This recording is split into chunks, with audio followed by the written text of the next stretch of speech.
Okay, we are expecting a couple more people, but I'm sure they'll join. So welcome everyone. This is the Nantucket Historical Commission's July meeting.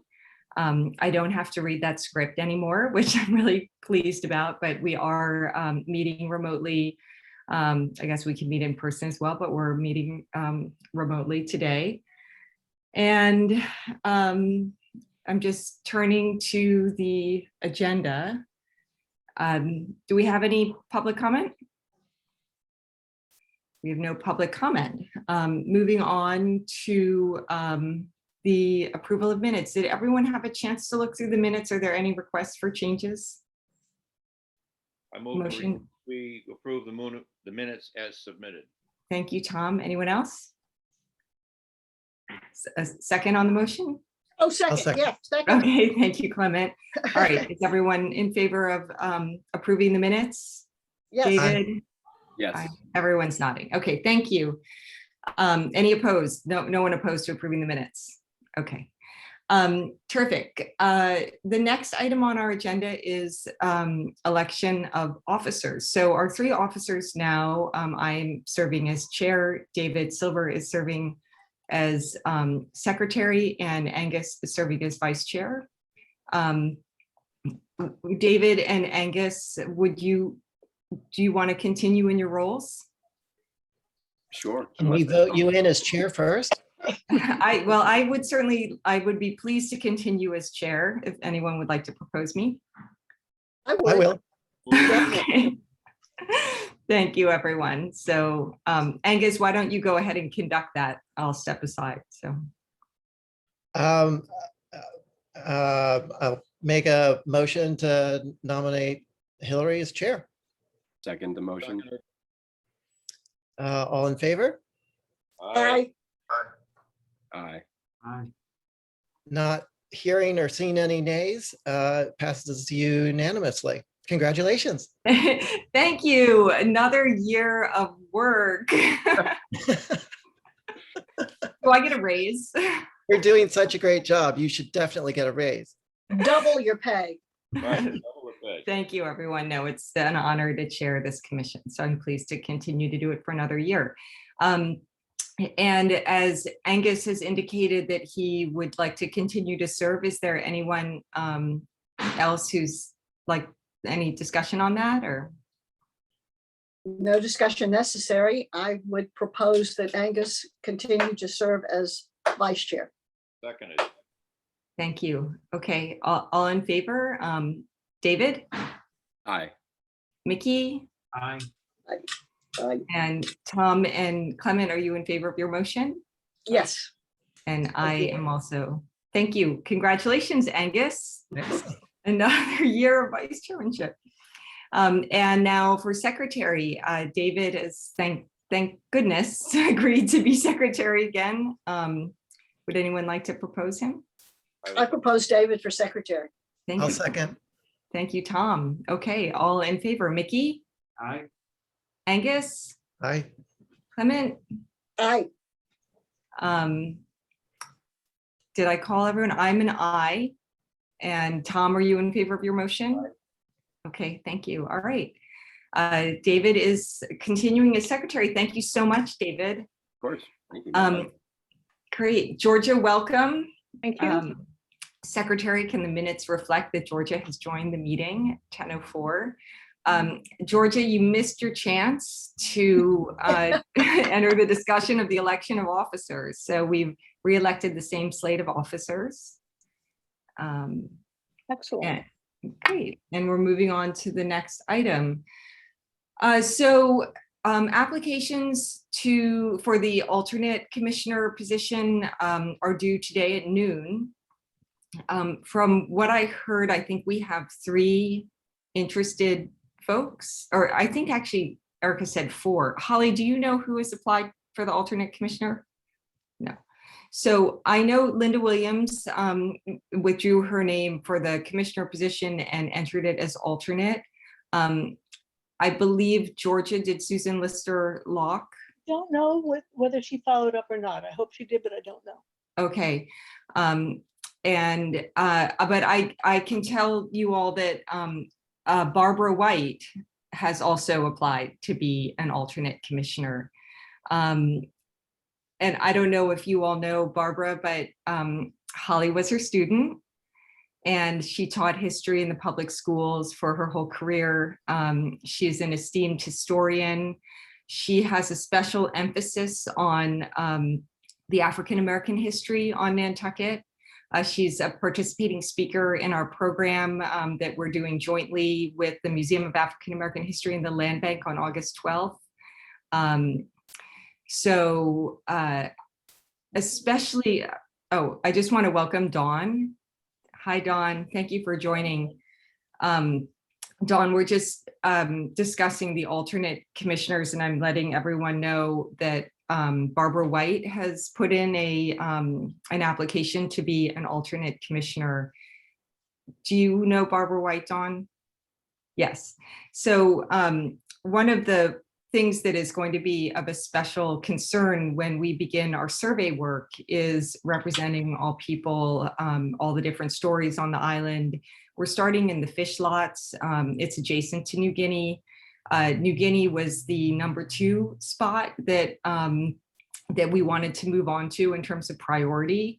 We chose not to make it #1 because there isn't as much information about New Guinea readily available. And we felt that for our pilot survey, we wanted to work on an area that had been less well documented in a survey structure, but was quite well researched in terms of available history that our consultant would be able to access. So that's why we chose the fish lots for our pilot study.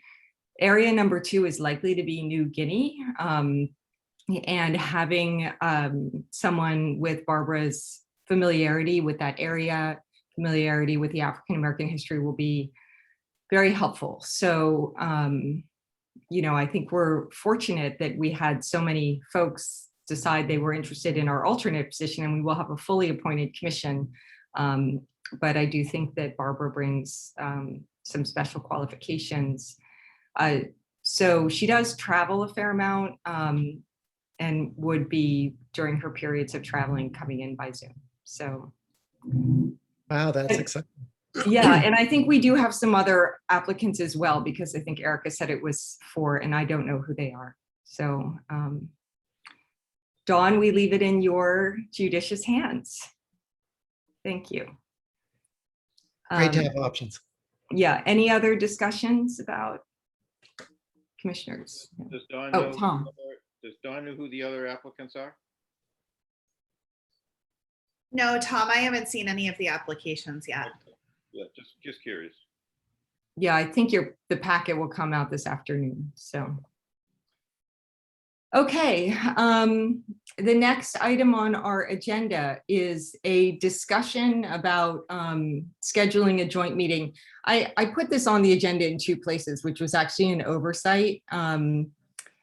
We have it as the second to last discussion item, and I think it might be better to move the discussion. So I hope everyone has had a chance to jot down some things that they would really like to cover, and we can have a brainstorm about what we might propose to the HCC for our joint meeting. But we're going to cover that a little bit later. That's all right with everyone. Okay, old business. Easy Street sidewalk review and learnings. This was a topic at our last meeting. We had some discussion about what curb had been, if there had been old granite curb that didn't get replaced. There was a lot of new curb. Holly wasn't at our meeting, but as part of the follow-up, she sourced the land bank's approved plan. So Holly, can you brief everybody just so we can kind of put this question to rest, since it came up in our last meeting?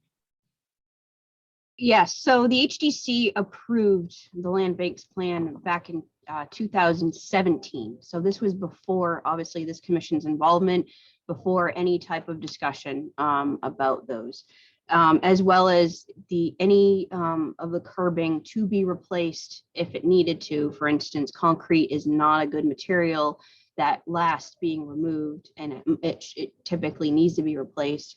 Was to use the spec of curbing that was vetted already through the HDC. So that was that.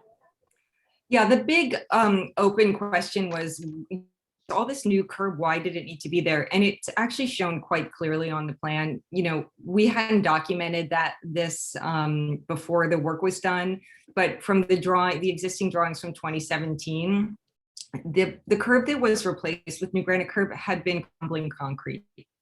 So I personally feel very good about the approach as far as the curbing down at that new park. I feel that the curb that was in good condition and was old and was granite was kept in place, and where there's new curb, it's because there was either no curb or concrete curb. I do think that the topic that we had discussed, which was to maybe get a consultant who could advise about choices of brick, is still a worthwhile thing. There's going to be a lot of replacement brick, and as we can have the opportunity to look at where new brick has gone in, there's something that I think could be improved. And I think we'll see that down in Land Bank Park. But so I just wanted everybody to know about that additional research, because it had been a topic of discussion. And does anybody else want it? Does anybody have any other comment on that? No, I'm just looking forward to there possibly being better options out there that are still competitive. Yeah. But also good to know that it wasn't due to lack of listening. It was already in place. So. Yeah. And the Preservation Institute Nantucket and NPT sponsored grant to document this streetscape and attach all of that information to properties so it can all be geolocated. That's underway. You got a briefing of it a couple meetings ago, and I think that knowledge will make things a lot clearer as well. Okay, Tom Nevers bike path feedback. There is a proposed memo in our packet. Holly, do you want to pull that up just so everybody can see it? I hope you had a chance to read it. This is based on the feedback from our last meeting. And I put in one other point that I just want to make sure I wanted to discuss with you because it actually hadn't come up. Here we go. So this is a memo. Oh no, that's the furniture street.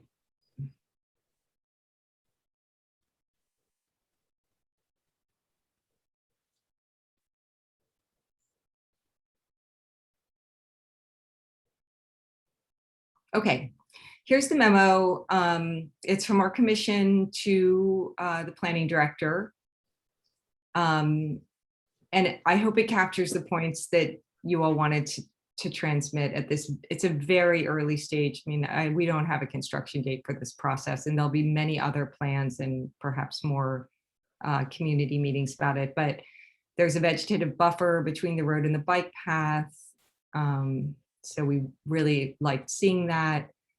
So this is the second point is something I added. It hadn't come up.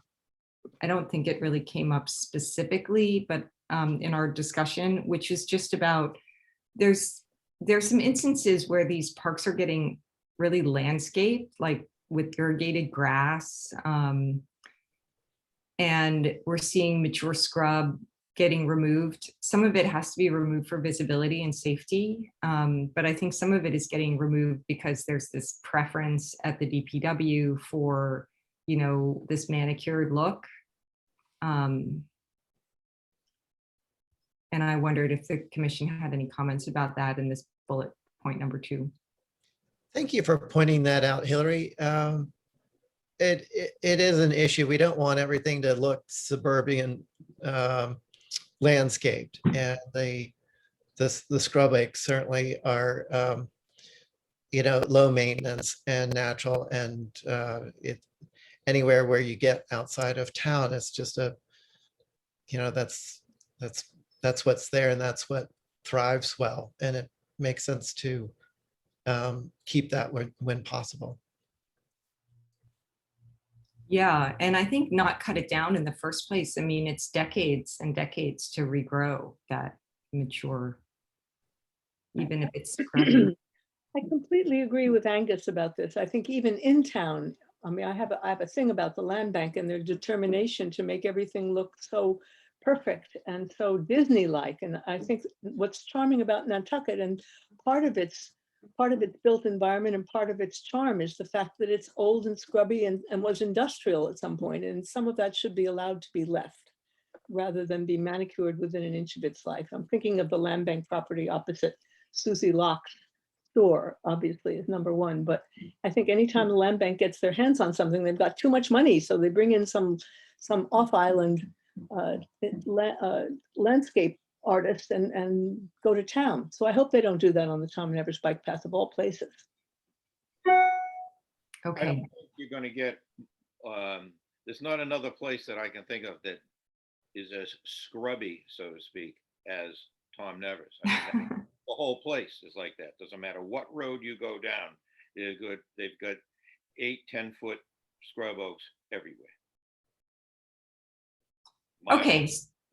So it sounds like everyone's comfortable and agrees with this bullet too. Does anybody have any dissenting viewpoint about? No, okay. So then we also advise periodic access points. And then I put in a picture of this alternative type of truncated dome. This is being used in Central Park. It's like a bisque clay tile that we're proposing instead of plastic for the engineer to consider. We talked about wetland and archaeological review, which they need to do anyway. And then there are a lot of specific design details: materials, dimensions, landscaping, furniture, amenities, bike racks, picnic tables, and we would request to have a voice in that. And that's basically the memo. So can we go ahead and submit this to the planning director? Any discussion? Okay. So Holly, can I send you a clean copy or like a standalone copy of this? Okay, great. Done. Holly, do you want to make an announcement about Vineyard Wind and acknowledging that Tom has offered to be available? Yes, so as far as our consulting processes for BOEM, which is the Bureau of Ocean and Environmental Management, basically they're the ones who review the whole process for all the wind farms. And as you know, Vineyard Wind went through the process. That we have a good neighbor agreement with the town, and Vineyard Wind is starting their second phase south. And through that good neighbor agreement, any of the town's consultants for the consultation process. So I represent the Planning Commission, Tom represents you all, and Mr. Welch represents the HDC. We are to not consult BOEM through this process because of our good neighbor agreement. Just wanted to make that for the record. But don't fret, there will be opportunities for further consultation with other companies that are down the pipe for that Federal Waters wind farm. So thank you. Thank you, Holly. And I mean, the agreement last time was that there would be a fund established. And I think Mary was really involved in that. Mary, did you want to make any comment about this? I don't know. Just only to say that there's a lot of there is discussion and it's not done yet, but should be soon. Breaking up, I can't understand her. Yeah, Mary, we can't really hear you. All right, well, Mary can let us know if there's anything important she wants to share. Okay, the next announcement is about our Arthur Cooper Memorial. This has been publicly announced. I think it's also going to be announced at the Select Board on August 4th, and it will be announced in the paper. It's a public program. It's at 4 o'clock on August 12th at the Land Bank Park on the corner of North Mill and Angola Street. We're going to have a program that will definitely include Barbara White speaking about the Quaker involvement in the event. Lamerchi Frazier from the Museum of African American History will speak about the story, the Arthur Cooper story. We are also scheduled to have a reenactment at the suggestion of the Museum of African American History. And Libby Gibson will be our speaker from the town. And I think the Museum of African American History has also arranged to have an African American Quaker minister come from Cambridge. So it should be about a 40-minute program.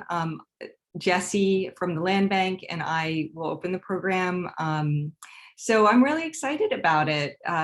It's been a little bit scrambling to get everything together, but I hope it can be a really wonderful coming together for the community and our diverse community. And I hope you will all be there. Okay, are there any questions about that? Probably not, right? No. Okay.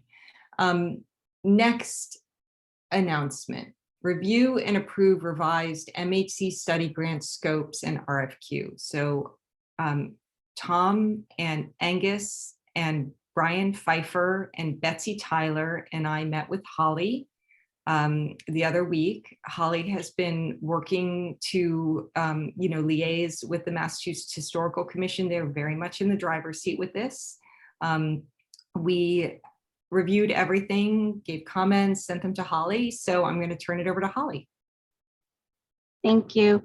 Well, as of yesterday afternoon, right after I got out of HDC, I received a email from MHC with comments on the revisions that I sent them on Monday from our discussion. So there's a little bit to digest as far as the RFQ itself. I have taken that and sent it directly to Finance, our Chief Procurement Officer, because there's some things that I need their assistance on for this. It has tweaked a little bit of our dates as far as advertisement and submissions due, but that's fine. We're still in target on that. The real substantive stuff, which I can share my screen, Hillary, if that's okay. Yeah. To show you all. Again, this is literally hot off the press. So what the biggest thing here was to make sure that we included, bear with me for a second. So what you see here in the introduction part was we had to reference, both components needed to be referenced in the introduction and the project schedule. So this is the RFQ, right? Yes, we're this is looking the at. RF. Yes. Can you make it just a little bigger, Holly? Yeah. Okay. Let's see view. I can do that. Where are we at? There we go. Is that better? Yeah, thank you. Thank you. Okay, not a problem. So as you see here, both scopes are not scopes, but the phases are included in the introduction for both projects. And I think, Hillary, you made a comment to the commission just so they're aware that, when we put everything together, we were writing the scope as one, but then MHC said, no, it really should be two. But then you have to take the phases and include it within the RFQ. So that's essentially what this is. And then also just the price for this project. So as you all are aware, due to our CLG status, we did receive funding for this. And because we're CLG, we're able to receive a little additional. So it's actually the budget is $42,250, and 20 of that is town funds, and the rest of it is the grant itself. So that actually has to be included in here, which is what you see here. Other than that, there's some minor comments from what you all saw in your packet. I think that was it. And then here's the other schedule for the actual survey plan in here as well. So again, I have sent that over to procurement for them to take a look at it, make sure they were okay with it. There's a couple of other, formatting and watermarks and requirements that they have, as well as standard contract requirements that I am waiting on. So that's that. There were minor edits on the survey plan scope, very typical. It was more of correcting language in the boilerplate. And then, oh, I didn't want to bring this up. So you all saw in the scope for the fish lots, I'll bring that up for you all to see.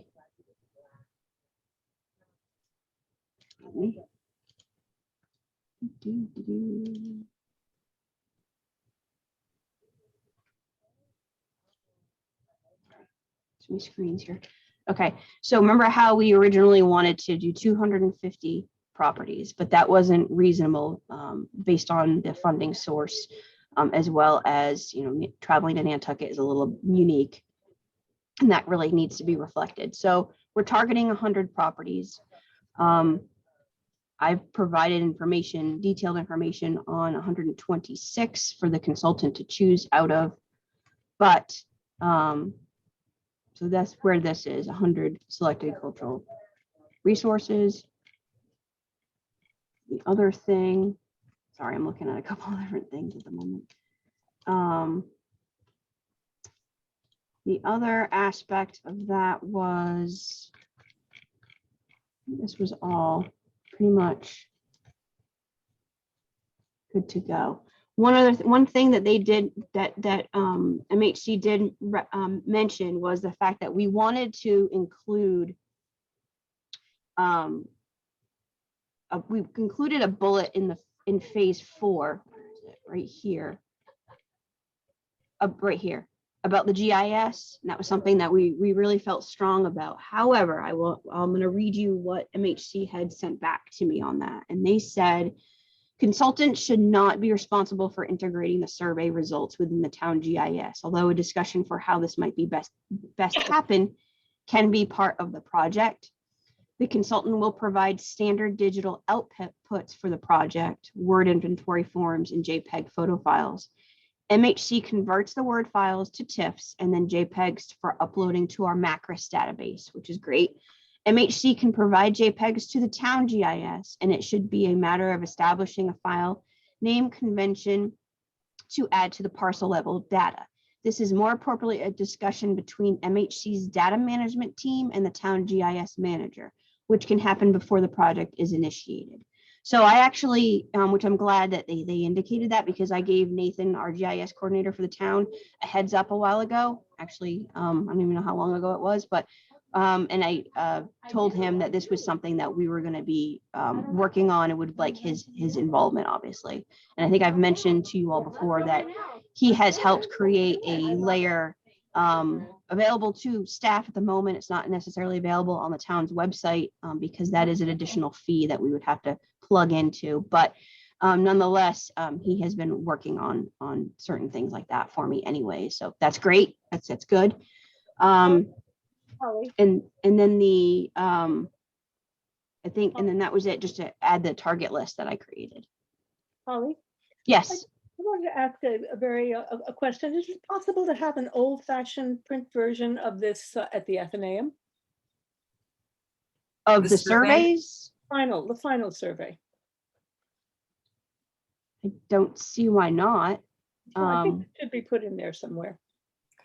One of the requirements is that it be identified where the survey will be accessible to the community. So I think we can definitely do that. It's a good suggestion. On that note, usually NHA has been really, I don't know if you're all familiar with the NHA Research Library, but they have been instrumental in being a repository for historic house histories, anywhere from Habs to Pin. MPT, you name it, they keep all that stuff there. So I would also recommend it to be there. Holly, is there a place where at least one hard copy is expected to go? Would that be at Plus or as you just mentioned, NHA, or where would that go? I would think here in the office. Yes, absolutely. Yep. Yeah. But the biggest thing was to make sure that we have it available digitally. And I think that was the biggest aspect. Tom? Yeah, I think that we ought to make sure that 3 copies go out, one to where Holly's working, one to Mary, and one to the NHA. If I were going to look for information like that, and I think other people from off island are researchers, the first place they would go would be to the NHA. And if you have it at the Athenaeum, of course, then a lot of the public can see it, and then all the town people know to go to Holly for it. But there are others that might even show up at Mary's, at the Preservation Trust. So I don't think it hurts to. I know it's probably a lot of paper, but still having them out there wouldn't hurt. Absolutely. Okay, so Holly, just let's go over, just so the commission knows the important milestones. What's happening when? Okay. Well, right now I'm kind of in a waiting game. I just literally received this email with this information. There's a couple of things that I will be fixing on my own here. But I'm waiting for finance to make their final review on what MHC just provided, so I can get it out. And I had basically put the advertisement out. Then there's also going to be an advertisement on the mass preservation listserv, which I hope if you all are not on that, please get on that. But this is the time of year that all of these go out. So I've been seeing quite a bit of RFQs and RFPs this week alone. So Holly, that goes out for, yep.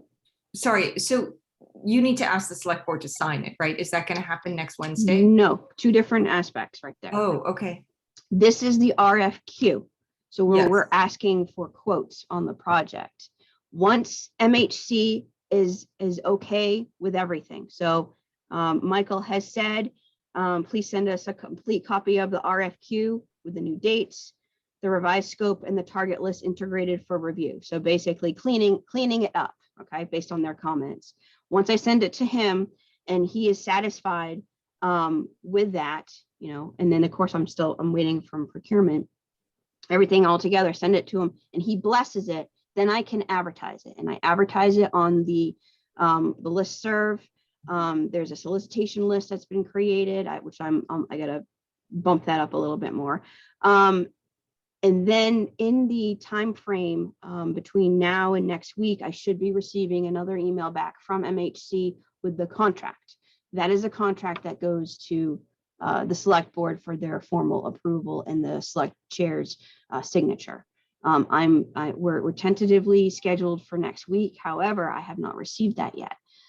So it might have to be following that, if at all possible, that fits in their schedule. So yes, I'm at a whim of 2 different sides right at the moment, Okay. but trying to keep track on their schedule. I will tell you, I mentioned this to Hillary, that as soon as I received this, I don't know if you all can see that, but this is a manual of the coordinator's requirements and all that, and what happens when. I created a binder for it because that's just how I am. There's a tentative schedule that they put in here of when all the milestones hit and what needs to be done and who does what. I have plugged that into my personal calendar, so I know what things come up, what needs to be done. And I had asked MHC when this came out, is this something that is by the book? And they said it's a rough guesstimate. So we're still on track. But I would obviously like to get their blessing as well as procurement's blessing so we can get it out and advertise it. And we have to advertise it for at least a minimum of a month. and then we'll go from there. Okay. I do want to notate for the commission, there'll be a selection committee created that is created from basically the chief procurement officer for the town is the one that sets that up. So that's something that I'll be discussing with him and let you know who that will be when that time comes. Yeah, so big picture, we should expect to have someone hired in September, hopefully. And there's a process of getting all of this lined up, which Holly is following. We would like to have a voice on the selection committee, and we have to request that from the procurement officer, who is Brian Turbot, right? Unless he delegate it? It's Brian Turbot. So if it's okay with the commission, I think somebody on the commission should make a request of Brian Turbot that we have a voice on the selection committee, which he, can use his discretion to decide. Have we made that request? We have not. So we discussed this in our, small group meeting with Holly, and then we learned that in fact, although it's typical that historical commissions are included on the selection committee, it's really up to the town. I mean, the MHC, it's so typical that they kind of put that language in their draft RFQ, but it's really up to the town to decide. Holly, what would be the best time to make that request? Well, quite frankly, I mean, that's a conversation that I've already kind of sent out to Brian as the chief procurement officer, that, the selection committee is something that the historical commission is, just concerned on. And he said that he would have that conversation with me on who it is. Again, with my experience on selection committees for projects that are associated with grants, they're all different. And at the end of the day, the chief procurement officer for the town has that say. So I would like to just let me handle that part and request on your behalf that we want historical commission member involvement in that selection committee, if that's okay with you all. Thank you. Okay, I see lots of nodding heads. Everybody okay with Holly's recommendation?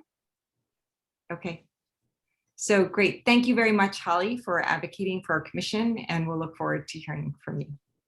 Okay, any other questions about the grant? Please say no. Yeah, all right. We have a guest who's joined our meeting, Sarah McLean. Hi, Sarah. Hello. Who is the developer of Six Gull Island. And we have a historic tax credit application that Sarah's making. And Sarah is here to ask for our support and is going to clarify for us, along with Holly, clarifying for us exactly what more details about the project. You all have seen preliminary, had a preliminary briefing, but I think what I'd like to understand here is exactly what the commission is being asked to support.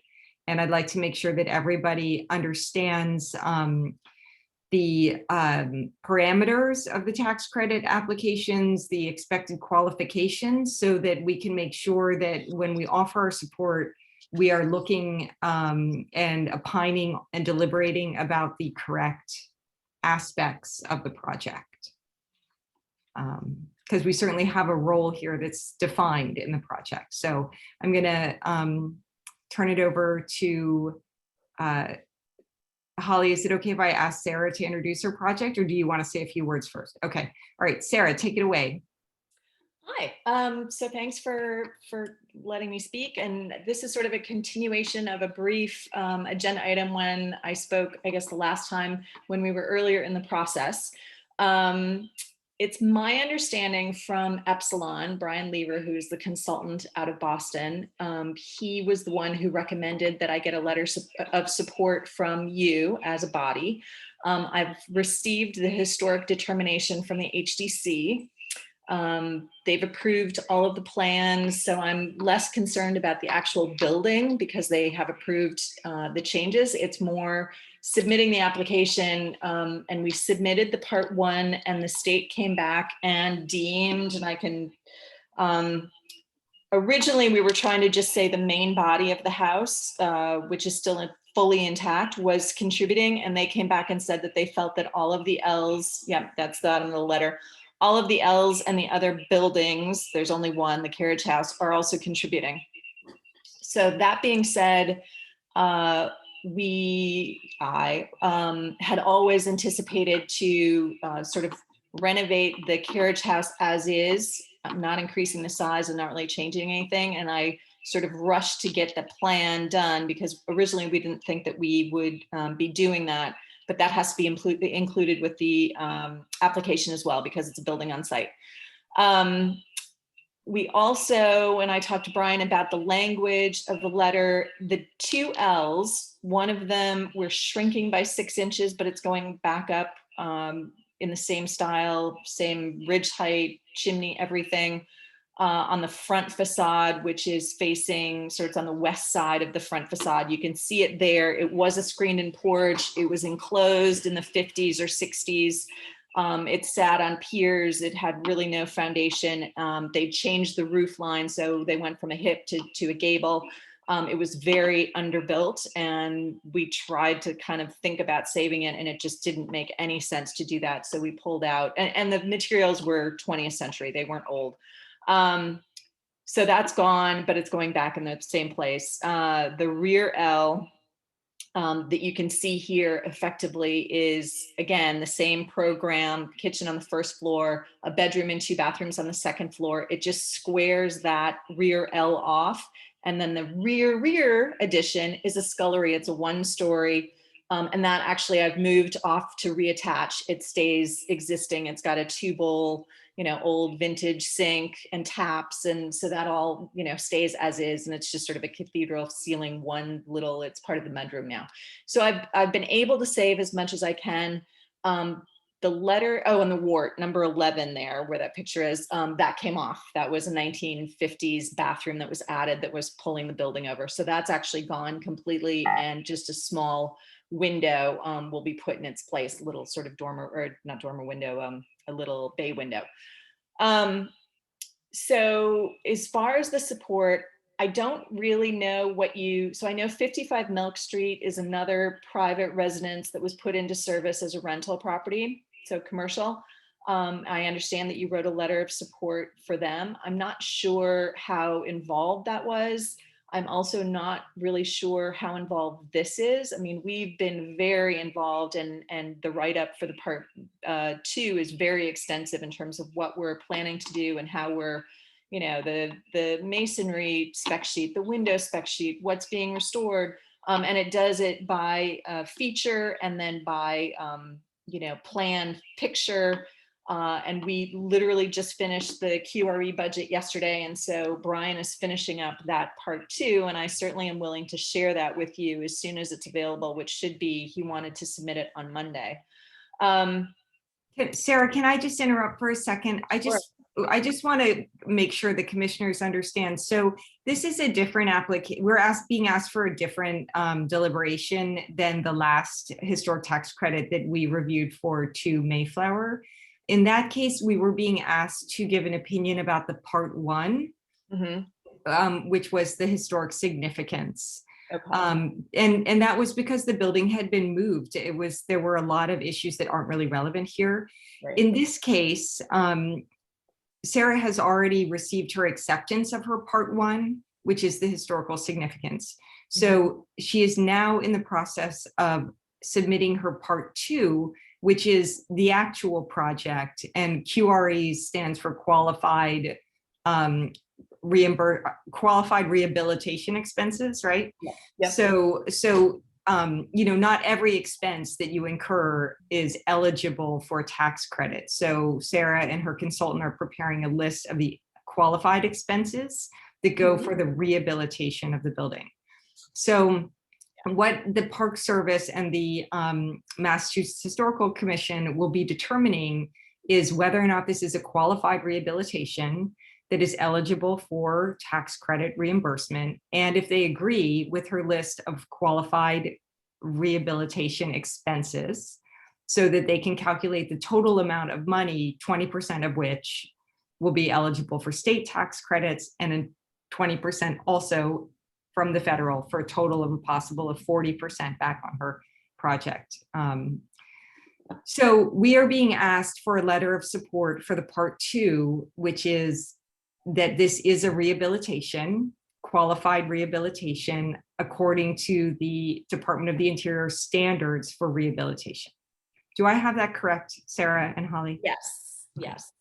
And there is a difference between a restoration and a rehabilitation. And so even though a lot of the things that I'm doing would fall closer to a restoration, such as restoring all of the original windows and the interior finishes and not touching the plaster and installing mechanicals from the exterior, the Secretary of Interior for the rehabilitation standards doesn't really look at that as much. And so as they could say, oh, that's great, but we care less about that. And it's more about, I believe from all of my research, keeping the interior structure and functions as similar to what they were. So not, knocking down a wall because you want to make a room bigger, or, trying to utilize the space that's there.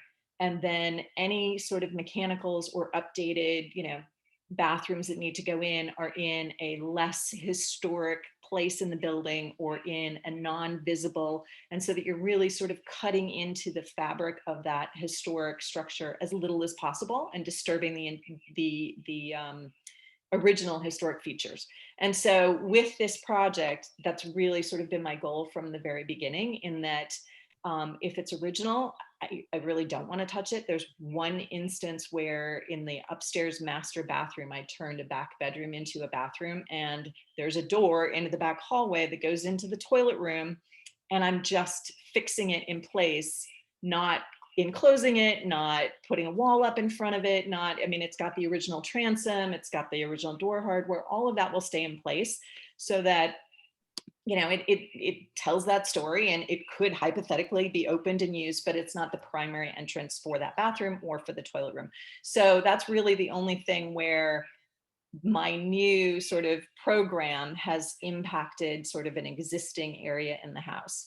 I was able, because the rear L was in such terrible shape, and we had the x-ray from the University of Florida showing that literally it was as if someone sort of took the parts of the houses and just fractured them apart. And so the rear L, yes, that rear L there was a 17-inch drop into the far corner from the main body of the house, from the front stoop to the main rear corner. And so we saved as many things as we could from that. I'm reusing windows, and that's on the plan. And I can't really reuse those doors because they were all cut at odd angles for as the building sort of sunk. But the sort of telescoping mass of the building follows what was there. It doesn't have the cantilevered second floor anymore. It sort of comes down. And when I was doing my square footage yesterday, I'm 83 square feet larger for living space, but I have 480 square feet of a downstairs basement included in that. So the footprint and living sort of, from ground up is actually smaller than what was there originally.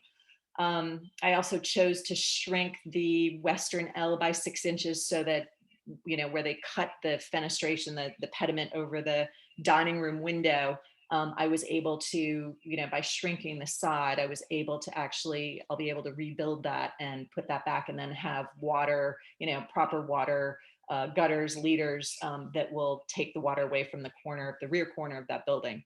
So in that regard, that's kind of, I guess, my support. I don't know how involved. I think that I would go with Holly because I believe she's written them before, but it's a 1 or 2 page letter of saying we feel that, this is a structure that is being saved in a way that's sympathetic to, or being rehabilitated in a way that's sympathetic to its, surroundings and its historic fabric. And we're supportive of that. I don't believe that it's any more involved. I know that there is some language that Brian had requested about the L's being less contributing because of their condition. But again, visually, it pretty much reads the same way that it did. I guess the only other change was a window that was put in the 3rd floor stairwell so that I could keep the original 3rd floor stair, that back stair. so that I could get at least some light and some headroom to be able to use that rather than ripping it out and having to use something else. Okay. Tom, I see your hand. Before I go to you, I just want to clarify for the commission that the standard is rehabilitation for these projects. So there is an expectation that aspects of the building will change. It's not, you know, a period restoration, meaning we're not identifying, okay, this is how the building looked at exactly this point in time, and we're going to put it back to look exactly the same. So the standard does allow for adaptation, as long as the material aspects that are contributing to the historic character are retained. So Tom, let's go to you. And then if there's any other discussion, we can hear it, but it might be helpful first to hear Holly's recommendation because I know she's prepared one. Tom, your comment? Yeah, hi, Sarah, Tom Montgomery. I live around the corner, and I was there yesterday, as a matter of fact. I was on my way downtown on my bike, and I just happened to go down and go Island Lane just to see what was going on there. And you know, I spent 38 years in this business. This is right in my wheelhouse, and I think you've done a really good job. Thank you. I go by there all the time, and I know what it looks to look like. And I've walked around the property, and I think you're doing an excellent job. And I would definitely throw my my vote in your favor. I would like to ask you one thing. I know Yes. there's a lot of air going under that house right now. What do you plan on doing for the foundation? Well, so we found a pipe from 1900 that effectively drains the lily pond through Gull Island across the way. So it wraps around from Westco, goes through Gull Island, goes underneath the lane, and then shoots entirely along my property line. And it's within 4 inches of the new foundation pier. And so it took about 5 months to get DPW to allow me to move it. And then it took another 5 weeks to get the pipe delivered. And now it's been about 5 weeks to get Trevor to show up to actually go back and start the foundation. So nothing's really happening other than I'm going in and working on, you know, some stuff that I can do inside, or working on the windows, and I've done all the doors. And but it will be a crawl space under the main body of the house. We didn't raise the house at all, so we were able to keep the chimney mass in place. And then it gets a poured foundation there, just a sort of a slab, wrap slab with underneath the crawl space. And then towards the back in the rear L in the scullery, that actually is a full height cellar with an exterior sort of half door. So there's no interior entrance to that, and that becomes the mechanical room. And so that, you know, it will have a very small portion be full cellar, but because we found the pipe and they were able to unplug the pipe, everything is dry now, and it hasn't been like that for a number of years. So I'm hoping to get it closed in the next week or two, but I've been hearing Wednesday for like the last 4 Wednesdays. So. Right. Thank you. Yep. Any other, or Holly, would you like to give your recommendation at this point? Yes, so just to make it clear to the commission, part 2 is not available from Epsilon at the moment. So you actually at this phase are actually looking at the significance. Yes, MHC has given us that significance approval, which thank you, Sarah, for forwarding that on to me. That was great. It's really at this stage, it's a matter of having that significance be, you know, Nantucket says it's not on one thing, MHC says another, and the National Park Service hopefully will also be on that same page. Really and truly, that's how that works. National Park Service to agree on that. So this, even though you mentioned about part two is not this part. This part is on the significance. So that, so you all are aware, is what I based the support for, is on the significance, because there's nothing to move forward on that second phase. So I will put up what I drafted for you all to consider.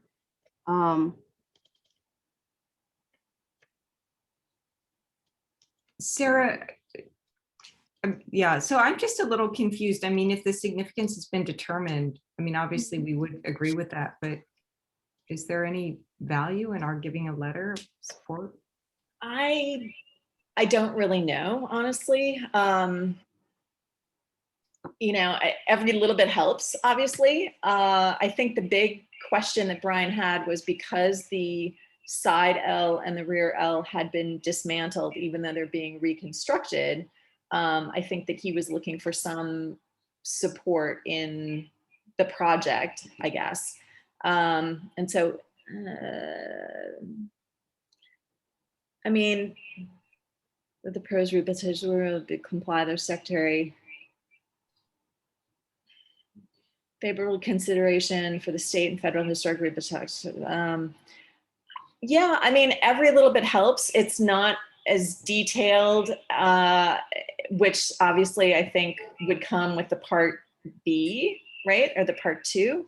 Yeah. So I don't know if it makes sense to hold. And, he said that he was going to have that ready for Monday. And then have you guys look at that and then be able to, in your next meeting, have more of a meatier letter of recommendation. Right. And that could be submitted, I guess, with this. So the state submission date is August 31st. And my guess is he wanted to have the federal government, he's submitting this on Monday to the federal government so that he can at least come back and say the Fed thinks that it's great and they're on board, and then have that to submit with the state so that not vice versa. So I would say, I don't know. I mean, He had mentioned that the scope, because the scope of the work is the same. Yep. And it's already been approved, vetted through the HDC as the body to approve work on it. Yep. It's right now, it's a matter of getting the state and National Park Service to approve that work as well. Right.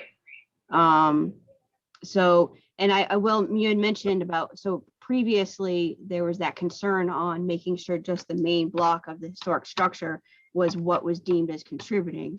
Right. Obviously, we just received this from MHC saying, well, everything is, which is great, but that it is kind of contradicting to what the HDC has already done through their approval process up until this point. And their, the support letter did mention that based on their previous approvals of those additions, that the main block was the most important aspect of it. Really, now this significance, this commission can say, well, wait a minute, looking at all the history here, as well as the state supporting that the entire locus, if you will, is deemed contributing. That's where we stand, and that would be what I would ask this commission to do. Is you're agreeing with what MHC has already said. I agree with you that phase 2, that's where your detailed information is going to come into play, and those yes, Hillary, this is completely different from the last. I think all of them are going to be a little bit different, because it was really on the significance aspect. We know that there's work that's been done, but the work, the detailed for the historic tax credits itself, has to be very pulled apart, if you will, and that's where that form 2 or that phase 2 gets into play. So I personally, I think Brian didn't seem to, when I was discussing a little bit the other day with him, it didn't seem to favor away from not receiving support right now on just its significance. I didn't get that from him. So I think the more the merrier.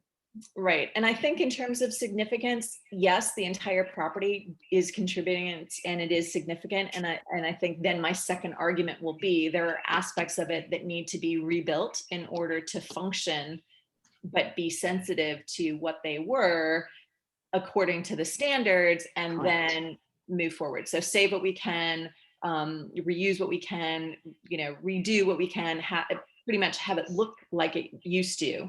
And then, I think maybe that's the argument for phase 2. And then you will have the opportunity to see what all of those specs are, go through it when the time comes. So I may come back to you and ask for another letter of support. Yep. But yeah, so I think that's probably the best way to go forward. Agreed. Okay. has everybody been able to read this letter? I know it's sort of small on the screen. I'll see if I can zoom in. It's on Word, so not a problem. I don't really see, what the problem is. Everything that Sarah's doing here is it's all out in the open. I mean, it's all on paper. It's already been, we've already gotten approval from the Massachusetts Historical, Commission, and so I don't think if a letter from us would help, I don't see why we shouldn't do it. There's nothing here that's seems to be lacking, for lack of a better. I just read the letter. Holly, I appreciate your drafting the letter. Thank you. And I'm in agreement with the letter. I have one slight change that I'd request, which is in the last paragraph. It says the Nantucket Historical Commission is encouraged that the proposed rehabilitation work will comply with the Secretary of the Interior standard for rehabilitation and appreciate the owner's diligence and in preserving and restoring this historically contributing structure and its outbuilding. As a new member of the Certified Local Government Program, the town of Nantucket is thankful for this proposed project and asks for your favorable consideration for the state and federal historic rehabilitation tax credits for these contributing structures. So we've been briefed on the rehabilitation. Does anybody have any questions or concerns about the rehabilitation? Hillary? Yes, Mickey. I don't have any really concerns. I mean, I think right now we're looking at the significance portion of it, not the actual rehabilitation, because we're not looking at the proposed work. So the application that I've seen so far doesn't show what's about to happen to it. And, I think in terms of part one, it sounds fine. It's certainly significant. Later on, when we review parts of it that are for the proposed work, there is a little bit of a concern that we're losing some contributing aspects of the building. I get that that's part of the project, and that's probably fine, but we haven't seen those drawings, at least I haven't yet. So it's hard to comment, and I'm not sure if that last paragraph, Hillary, that you just mentioned implies that we've looked at the proposed rehabilitation work, because I don't think I've seen it. So just wondering if that's still sort of accurate as to what we've seen or not. Yeah, I agree. I think it's confusing. I do think that what I expected was that we'd be seeing the part two, because I thought Sarah, but I think Sarah wasn't really, didn't realize that she wasn't going to be receiving the part two by today. So we certainly can't sign off on something we haven't seen or imply or be confusing about that we have. Yes, Holly. Just a point of clarification, as far as the process goes, this is very similar to the support requested for Mayflower Circle. And in that regard, it was on the significance. It was, and yes, it was a little bit different because that structure had moved to its current location. But, and at the end of the day, you didn't all look at designed, the proposed plans at that point either. That will come up down the road for the other phase of their request. So right. I just wanted to make that point of clarification that, this is right down the roadmap, if you will, of support. I'm trying to understand how that last paragraph could be changed when at the end of the day, it's what you've done before. And it's got the same language in it, it's a contributing structure. That's all we're really looking at. So I think what Mickey was trying to point out is that we can support that it's a contributing structure, which is what we did last time and what we were asked to do last time. We supported it. we agreed with the finding, but we actually pointed out in the letter some things that we would like to see in the part 2. And we made it clear that we hadn't seen the part 2 and that we were hopeful that these contributing features would be preserved in the part 2. So what I might suggest in this letter, now that I understand that we're just being asked to support the contributing nature, which has already been determined, and this is really just kind of piling on, that this last paragraph, we have to make it, we can't imply that we've reviewed the rehabilitation plan, and we can't imply that we're giving an opinion about the rehabilitation plan. Obviously, we're hopeful, and I expect it's going to be fantastic, but we haven't seen it. So if we just end with the Nantucket Historical Commission is encouraged. Sorry, Holly's writing. I think if we just say, if we cut the first lining, the first sentence, and we just say, as the new member of the certified local government in the town of Nantucket for the proposed projects. And yeah, I mean, Holly, I'm sorry. I really do wish that in the future, I need to be able to see these things ahead of time. I mean, no one on the commission had a chance to look at it. So it's really hard to edit it this way. I think at this point, we just have to support that it's contributing. We can't comment on the project. We want to support this project, and we want to give a letter to support the part 2. We need to have the plans a week ahead of time so that we can look at it and give the letter and deliberate in a meeting. Does anybody have any other comment about that? I think that's exactly what I'm feeling too. And I apologize in my email to you all the other day that I couldn't get this to you sooner. I'm sorry. That's okay, but- Holly. I mean, no one expects you to move heaven and earth. It is what it is, but it's just Right. that, we need it. We need to be able to look at it. And I understand that, but put that aside. Sarah is here to request for the first phase, which is what you all have done on other projects without detailed plans. To both your and Mickey's point, I understand you have not seen the details. Well, contrary to that, yes, HDC has through and Historic Structures has, because that's been approved. But for this commission, you haven't seen it for the information that goes with phase 2.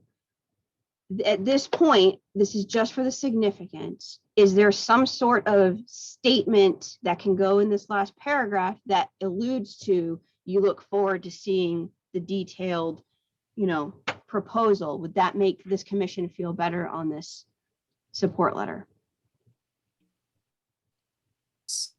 So it could say in the last paragraph, the Nantucket Historical Commission supports the positive determination of historic significance, that this is a contributing building, supports the determination that Six Skull Island in its entirety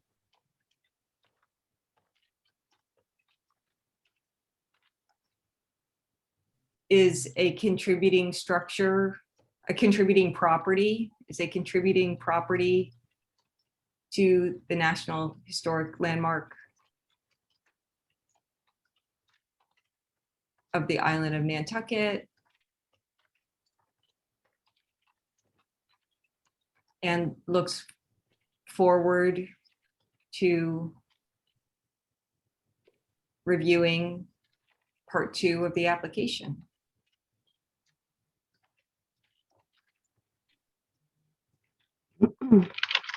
And then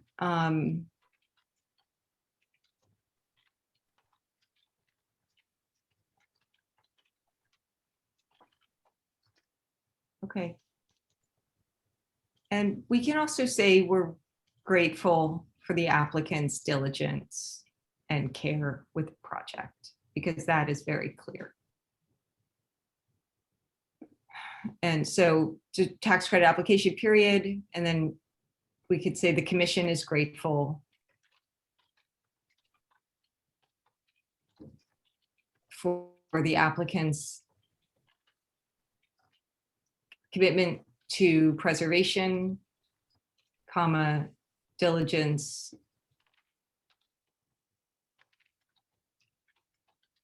and care with these historic structures. Period. And then all the rest of that goes away. The last paragraph would then be deleted.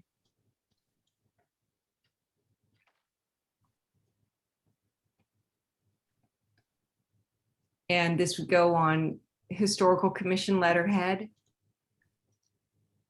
And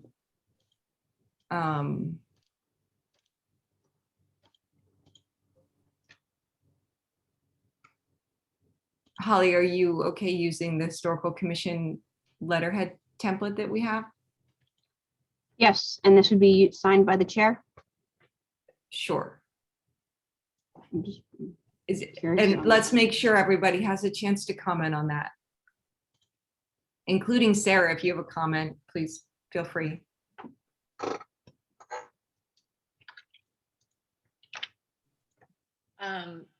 Thank you. That's about it for now. And I apologize that we didn't have the part 2 ready. We kind of got thrown a curveball when we got the letter saying that the Right. entire property, and so I had to scramble and get the carriage house dimensions to the architect and work on that so that that could be included with this, because I need both of them for the submission. So anyway, I will send it to you as soon as absolutely possible, which hopefully will be Monday. Okay, our next meeting is August 20th. So can we plan to have it at least the week before then, and we can discuss it August 20th and give you a letter on the part 2? Is that a solid plan that works for you? Definitely. So I will get it off to you as soon as I have it so that you guys will have plenty of time. So if that's next week, you'll have it a month in advance. And then it will be helpful to have the letter of support voted on at your next meeting if you choose to do that, because then we can include that with the state application, which is due August 31st. Okay. Yep. Great. Hey, Hillary, can I ask Sarah, has the carriage house or the barn, whatever you're calling it, has that been through the HDC yet? No, because I literally just got the drawings last night. And so that will continue to move forward. So I need a historic determination on that, as well as go through the HDC. And so because I just got the plans finalized last night, that will be on the next agenda. But there's minimal changes. We're not changing the footprint at all.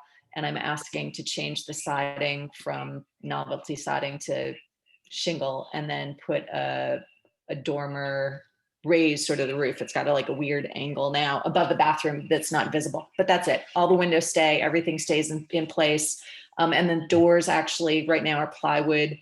They'll go back to the historic 3-fold 6-light doors that were original to the structure. And because I'll have the historic determination, I can replace the stair that were original, which have the X bracing. So everything will just sort of go back to what it was, except for potentially the siding, which they may or may not allow me to do.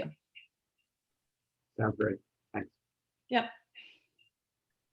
Okay, so I think where we are is that Holly is going to format this and send it to Angus and me. I will sign it, and Sarah will have her letter to support part 1, and then we'll review part 2 at our next meeting.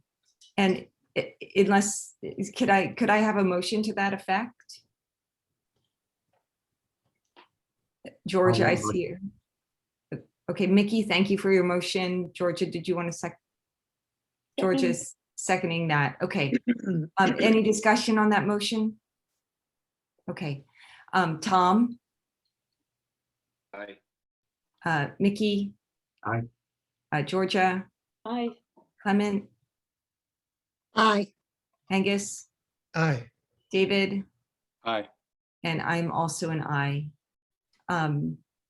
Okay, Sarah, thank you very much. Thank you very much. Thank you for all your patience. And I mean, really, we would have lost this building. This building was so far gone. So really, we're really grateful. We'll be able to show people that even with powder post beetle and everything else, they can be saved, and mold and all the other scary things. So it'll look pretty amazing. So anyway, Yeah. thank you. Bye. Literally a Thank you. landmark accomplishment. Thank you, Sarah. Yeah, Bye. amazing. Okay, we'll see you next month. Thanks, bye. It's really so encouraging to see a project like this. Well, and also to be able to reference this in the future when people are saying, oh, my building is falling down because there's one post that has a little bit of rot or powder post. Yeah, exactly. It's our first CLG project? Mhm. Must be. No? I don't understand your question, Tom. Well, I mean, I thought that somewhere in the discussion we just had, it came up that this was part of a CLG thing. Is that true? Well, I think the relevance of the CLG is that because of our certification, we just kind of punch above our weight in terms of our recommendation as a commission. Yeah, okay. And on that note, Tom, before this commission was created and before the entire island became a CLG, any type of historic determination was strictly just the HDC. So now it's both commissions supporting that effort through the CLG. Yeah. Okay, and we need to move right along now. Follow-up discussion about sewer force main 3 review. So you'll recall when we had our review meeting with the project managers on June 4th, that the DPW had proposed a couple what we're referring to collectively as bid alternates. So these are projects that are included in the bid that will be going out I think by the end of the month. It will be out for 30 days and contractors will bid on the entire project, and they can choose or not choose to bid on the bid alternates, which are sidewalk reconstructions on C Street and the Lily and Liberty Street area, as well as some changes to drainage on Liberty Street, installation of drainage. I'm doing this from memory. So there's some changes to the parking lot, the public parking lot on Pleasant Street, repaving it and drainage, some changes to drainage on Atlantic. And then probably the most surprising one, at least it was a big surprise to me, is recobbling returning Winter Street to cobbles. So removing the bituminous concrete pavement on Winter Street, which is a little street that runs between Liberty and Main Street, right along the Coffin School, taking the bituminous concrete up, putting that back as cobblestones. So that is expected to cost $275,000. The sidewalk work expected to cost $225,000. And I don't have the drainage and stuff. I don't consider that really relevant to our purview, but the two kind of elements that are relevant to what we are concerned about in the work we've done on curb, sidewalks, and cobblestones would be $500,000 project. So then the bidders can choose whether or not they want to bid on those, and the town can choose whether or not they actually want to do the work once they get the bids. So they're not obligated to accept the bids. So this was proposed to the select board last Wednesday. They showed the same drawings that were shown to us. I went to the meeting and commented, and Holly also called in and commented, and the select board supported the bid alternates. So it has been confirmed. So the update on the status for the commission's concern is that the 100% drawings were due yesterday. And then environmental partners needs to review them. Then they're going to be sent to Holly. Holly will share them with us, and we can review them and give any comments on the 100% plan. Then they will go out to bid. So I'm going to propose that we have a subcommittee to look at those 100% plans, because I'm assuming that they will need comments before August 20th. We had an informal group that walked the route and put together the note and the presentation we shared with the team on June 4th. This was Tom and Mickey and me. So I wanted to ask if Tom and Mickey and Holly and I could convene, if necessary, based on the deadline, to be accommodating and meet the schedule and give any comments on the 100% plan, which will include drawings of the bid alternates. We never before saw drawings of the bid alternates. And I suggest that we do this as a public Zoom meeting. And I wondered what you all thought about that, if you could comment. I would be available. Thank you, Tom. And here. Thank you, Mickey. Holly, do you think this is a good idea? Yeah, I think that would be helpful with the time frame that everything needs to be done on. And again, as soon as I receive them, I will send them on, but I don't have anything yet. Okay. And I just want to say, oh, sorry, Clement. No, I just think that sounds like an excellent way to handle it and to look at it, Okay. given the time constraints and everything else. And anyone's welcome. I think we should post it as a public meeting, so anyone is welcome to join. I just don't want to obligate everybody to come to an extra meeting on this. It'll be a subcommittee. If you could please post it, I would like to.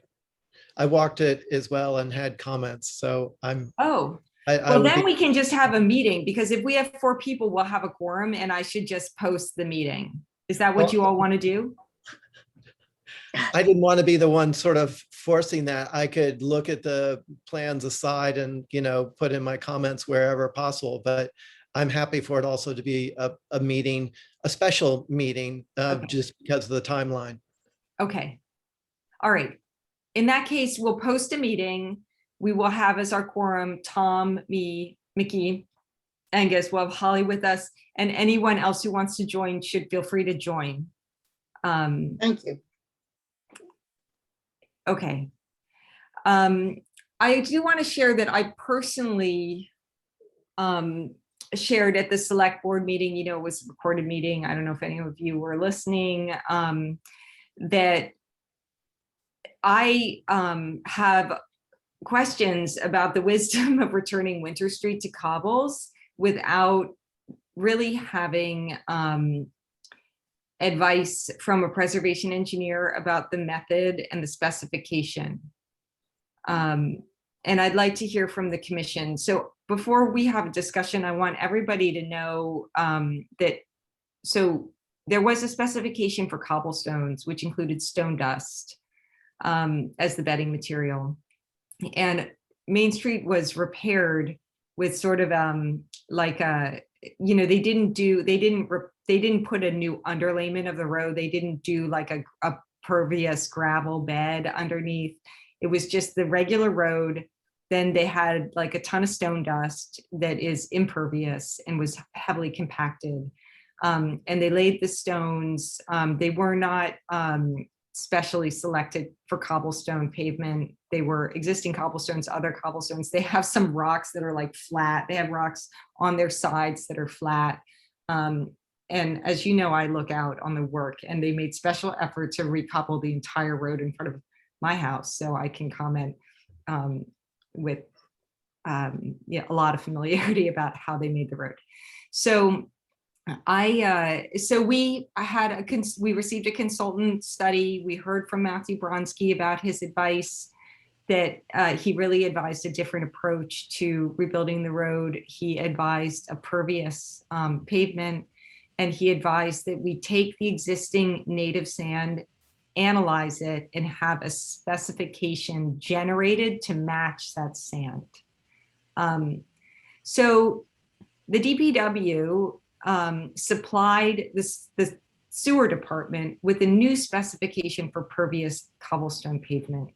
The DPW has the DPW spoken with you about their new specification? No, they have not. Have they spoken with you about sidewalks at all? Not since this commission has had any conversation about it, no. Okay, so I think it can be stated that the DPW is not communicating with our preservation planner or us. And they haven't talked to us about the new cobblestone specification. So I sent the cobblestone specification to Matthew Bronski, just saying, do you have any comments on this? Because it's not, I can understand the graphics, but I can't understand, the parts per million size of the sand burrow. It's technical. We need someone who's technical to review it. So we're waiting to hear back on that. And I'd like to find some way to have a discussion about these elements of the public realm that are under the purview of the DPW, but also of great interest to the historic character of Nantucket. And that's kind of what I said at the select board meeting.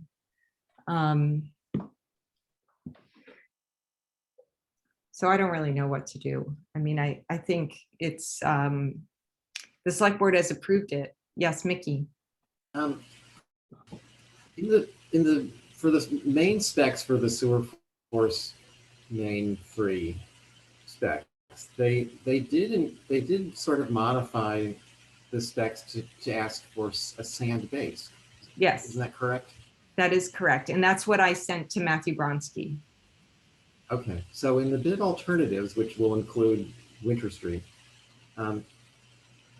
was that same spec part of that, or is that, do you think, what are you expecting will be part of that spec, with a stone dust or sand based? Well, we'll know when we see the 100% plan, but the 75% plan had a sand burrow, but we don't know what kind of sand. I mean, it had it specified with the technical engineering specification about the size of the grains and the parts per million, like what kind of sieve it will pass through.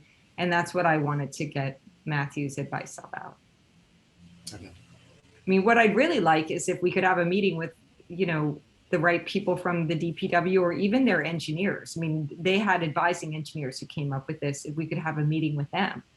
Yes, Clement. Do we have any information about how cobbles respond when you remove the bituminous top? When you remove the top layer, how do you know how they react, and can you remove it safely? And is it, I don't know. I'm just wondering if that's even a possibility to remove it. They say so, but.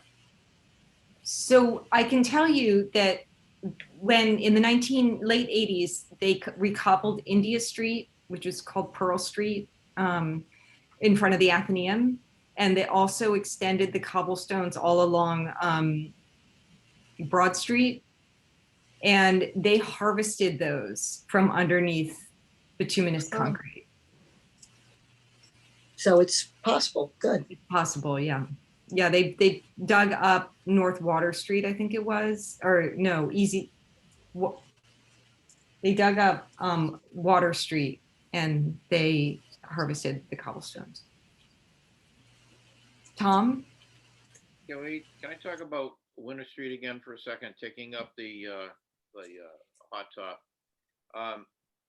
If you come down Liberty Street and take a left onto Winter Street, right there at that intersection on the corner, there is a storm drain. And I have a reason to be at the Coffin School almost daily. So I know the area really well. And there's always a huge bunch of leaves or debris or sand or whatever right there in that thing. And it creates a huge puddle sometimes when it can't take it. And the Coffin School's elm trees are probably as much to blame for that as anything. And so we pay to have the street literally cleaned up by our landscape guys just to try and keep that from happening. But if they go back to the cobblestone, and the gradient is more towards that the storm drain I'm talking about, I'm wondering whether or not a lot of that sand or whatever it turns out to be that's going to hold those cobbles are going to make that much worse than you would think it wouldn't be if it was macadam, but I don't think so. I'm concerned about the drainage right in that spot, and then that just migrates more out into the street, and I don't Well, know. the hope is that it would actually be more pervious. So the hope is that instead of having standing water on the impervious pavement, if you may do the cobblestones the right way, the water will actually go through the road, drain down into the aquifer. Right, but So it actually should make it better. I know, and I'm not sure. I just disagree with that. But I've seen many rainstorms there in front of your house. You know exactly what I'm talking about, where it's nothing but a river. Yes, and that's because the road is not pervious because it's in the stone dust. Okay. That's just a comment I want to make. Yeah.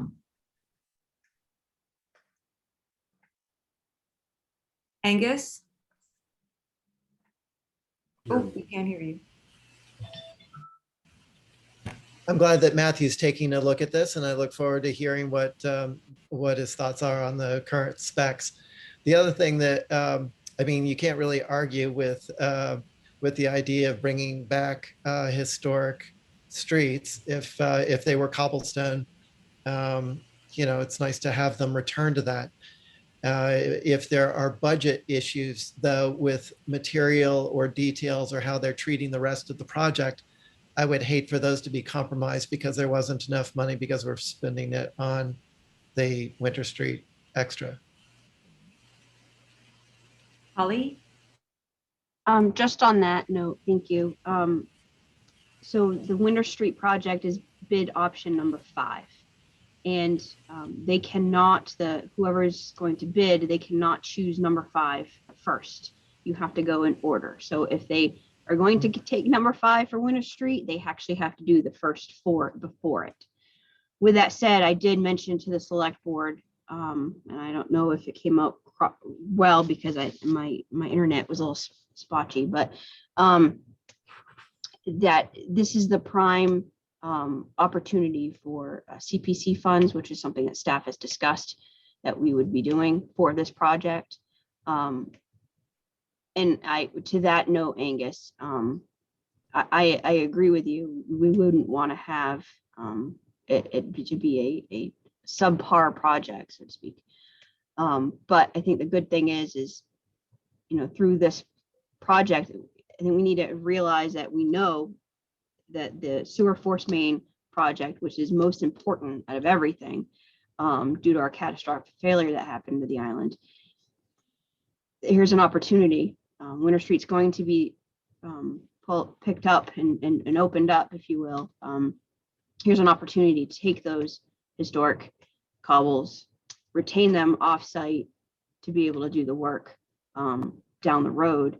I think it's a case of you know, and again, this whole entire project is about 3-year project anyways. So I'm hoping that would be enough time to be able to have a proper scope and also to get those proper fundings. Because again, this would be a prime example for CPC funds. So hopefully, you know, it'll be done properly. Thanks, Holly.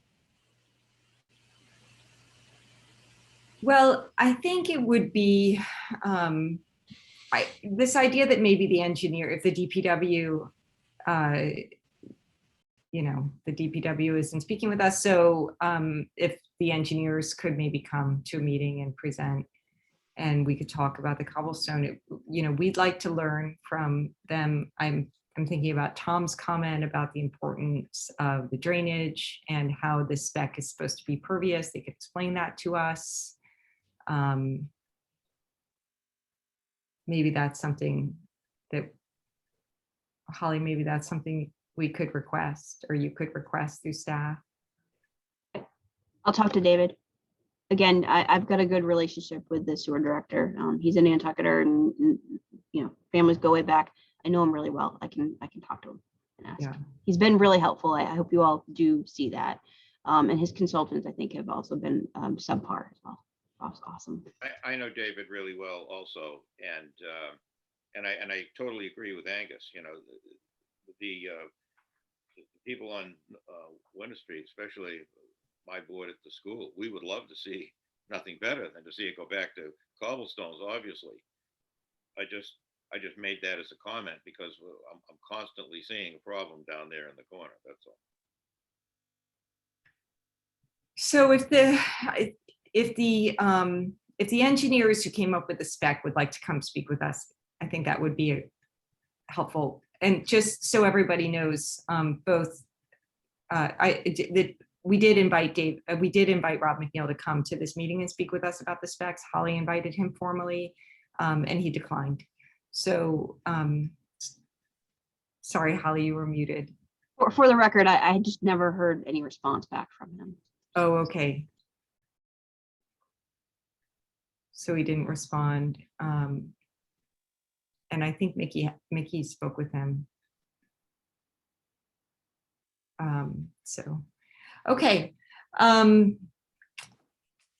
Discussion of ongoing projects.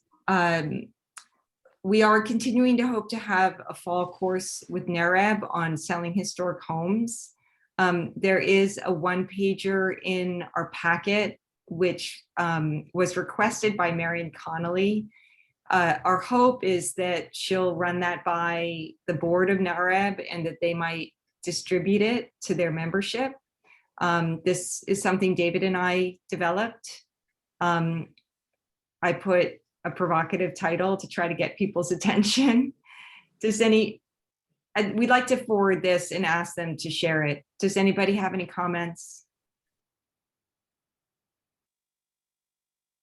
Yes, Georgia.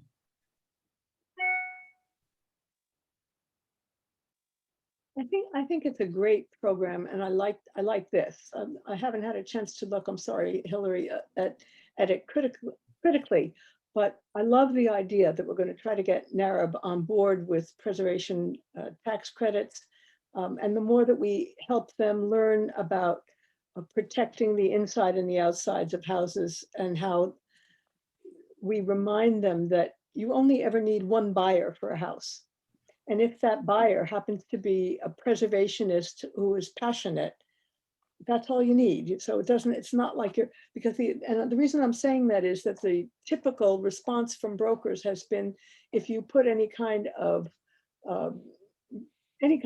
restriction or rehabilitation or conservation easement on a house, you are limiting its market. You're not limiting its market. You're telling people this is a house that has tremendous historic value, whether it's through rehabilitation credits or whether it's through conservation easements.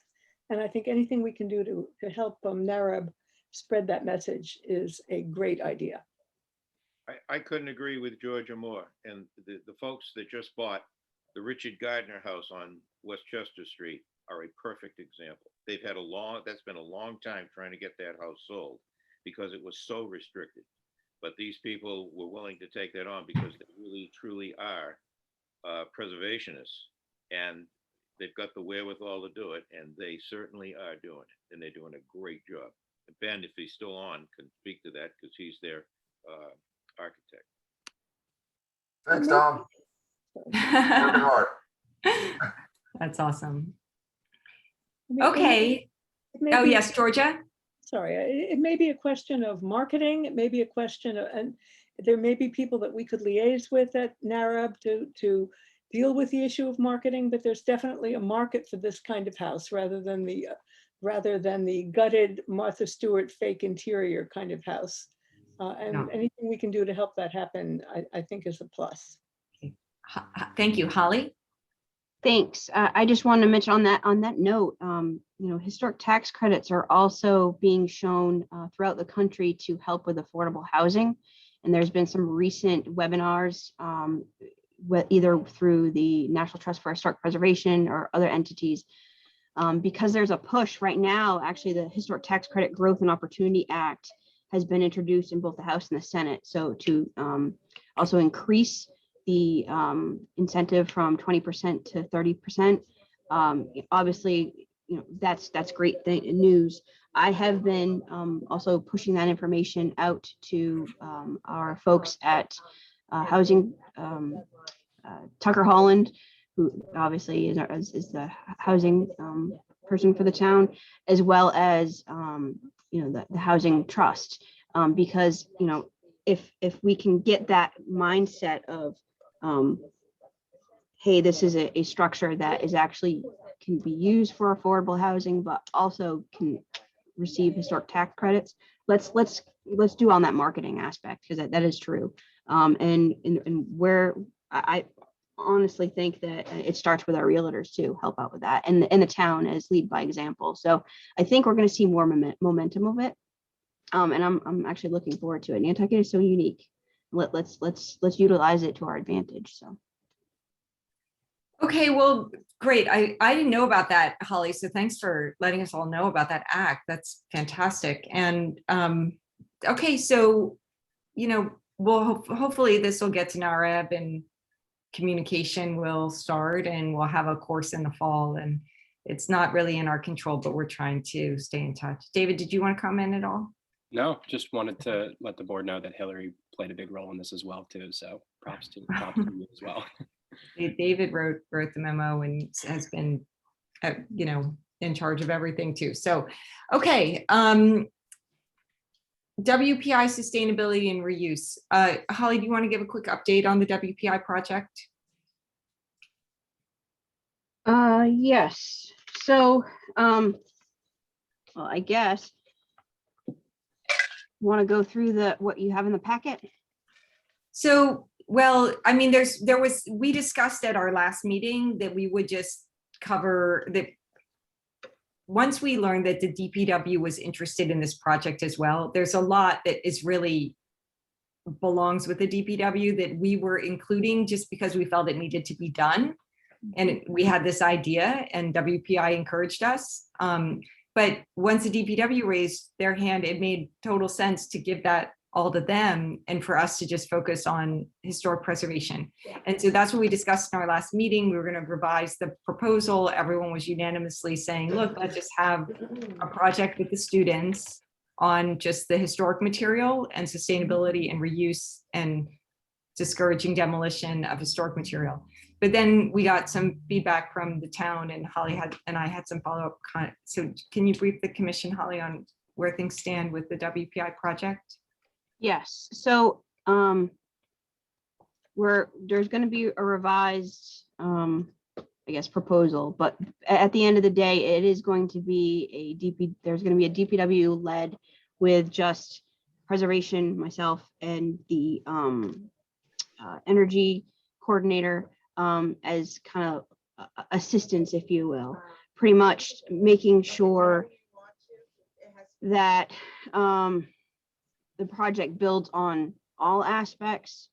Right now, I'm still waiting from Graham on that to move forward. I have not received that, but there's been discussion. So preservation will be included, but more on a lower aspect of things. So that's really, I don't have much more than that. I do want to also notate that, we've kind of also had some discussions with NPT because obviously they're looking at it as well. So I think there's a lot of different, discussions and we all have the same understanding. What exactly from a sustainability perspective, from a reuse perspective, is being done? How can we, enforce that a little bit? And one thing that I've kind of brought up on the get-go is, there's one thing of having a historic structure that's being proposed for either alteration or demolition, but there's another when we have structures that are not historic that are being proposed for demolition. the town really needs to have some sort of policy on that really takes it away from the Historic District Commission as far as being that guidance on sustainability, and where that reuse, and again, having to help with our housing issues and all it's all tied in together. And one less thing out of a landfill. So anyways, there's a lot of different discussions, is my point. And I think the WPI folks really understand that this is a multiple faceted conversation. Yeah. So thank you, Holly. So basically, we are not going to have a NHC WPI project this year. So, but there will be a project on sustainability and building reuse. And what is in your packet is a revised list of our concerns, which we would like the project, which will be a DPW project, to consider. And it will be up to the DPW and the people from WPI. It's really up to the people from WPI to decide what they want to work on. So our hope is that this list of items that is in your packet could be included in that. So we're a stakeholder. We don't have any official role. We'll be there at the invitation of the DPW should they wish to extend that. The great positive news is we do have a relationship with Dominic Golding, who's the academic dean that leads these projects. I think he cares a lot about these issues. And this will be a long-term conversation. So we might have a project in the future. Okay. So if it's okay with everybody, I'm going to take that document that's in the packet and send it to Dominic so that he knows. Okay, Holly's giving me a thumbs up. Okay. Street furniture policy, that is still with Libby. I haven't heard anything. I think it's really important that we have this policy. I'm really not happy with the picnic tables that have gone into the bike park across from the Inquirer and Mirror building. I'm not happy with the refinish, the renovation of the 3-seater bench outside of Congdon's. It's not natural to weather. It's gotten like the full auto body detailing paint job. It has no patina anymore.